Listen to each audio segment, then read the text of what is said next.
अस्सलाम वालेकुम व्यूअर्स। उम्मीद है कि आपको मेरी वीडियोस पसंद आ रही होंगी, तो चैनल को ज़रूर सब्सक्राइब कीजिए और वीडियो को एंड तक देखिए। आज का जो हमारा टॉपिक है वो है reproduction of bacteria.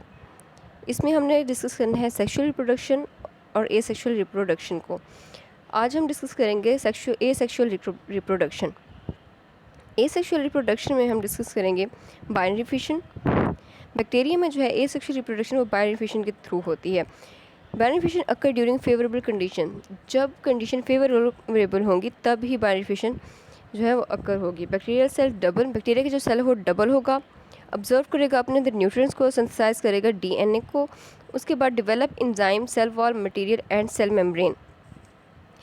Enzyme develop करेगा, सेल वॉल बना लेगा, मटेरियल और सेल मेम्ब्रेन जैसे कि पेरेंट सेल में होंगे वो डबल हो जाएंगे। रेप्लिकेट डीएनए को रेप्लिकेट के अपोजिट पोल की तरफ मूव कर देगा। Membrane grows inward at the middle of the cell, membrane जो है वो अंदर की तरफ, सेंटर से अंदर की तरफ जो है इनवर्ड होना चाहिए, अंदर धंसना शुरू हो जाएगी। इट फॉर्म म्यूजिसोम, इसे हम म्यूजिसोम कहेंगे। अंदर की तरफ धंसने को जो मेम्ब्रेन जहाँ से अंदर की तरफ धंस रही होती है उसे हम म्यूजिसोम कहते हैं। That form material for sale membrane, जो सेल मेम्ब्रेन के लिए एक मटेरियल बना रहा होता है। Membrane join in the middle and divides the bacteria, membrane जो है वो जॉइन हो जाएगी और दो हिस्सों में एक बैक्टीरिया को डिवाइड कर देगी। That is called daughter cells.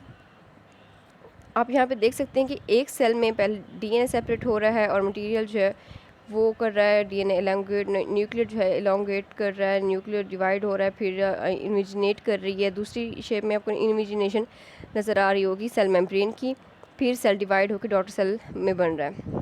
Next जो है endospore formation.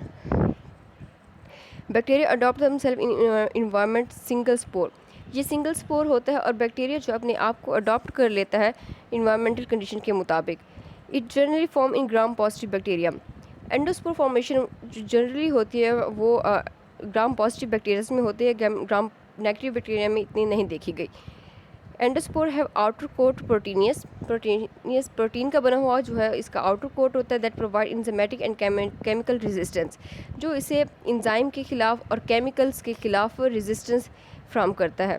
Layer under outer coat is cortex, outer coat के बाहर जो लेयर होती है उसे हम कॉर्टेक्स कहते हैं, जो कि पेप्टाइडोग्लाइकन की बनी हुई होती है। Cortex resists to high temperature, cortex जो है वो हाई टेम्परेचर पे रेजिस्ट करती है। Gram cell wall is under cortex, जो ग्राम सेल वॉल होती है वो कॉर्टेक्स के अंदर होती है, नीचे होती है। Peptidoglycan become cell wall of bacteria at germination, peptidoglycan जो होती है, जो एक कॉर्टेक्स है, वो become cell wall at germination, germination के टाइम पे वो सेल वॉल बनाती है। Inner membrane is under gram cell wall, inner membrane जो होती है वो ग्राम सेल वॉल के अंदर होती है, अंडर होती है।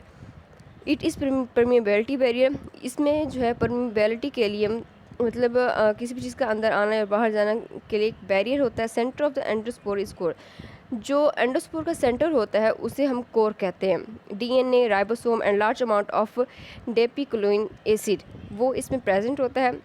स्पोर का जो 10% वेट होता है ड्राई वेट, वो ड्राई वेट होता है और वो केमिकल से बना हुआ होता है।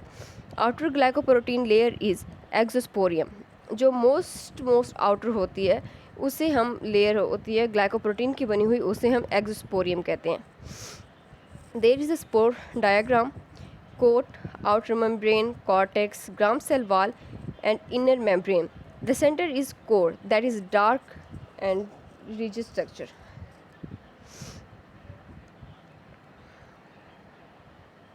नाउ इट्स इम्पॉर्टेंस, एंडोस्पोर की इम्पॉर्टेंस क्या है?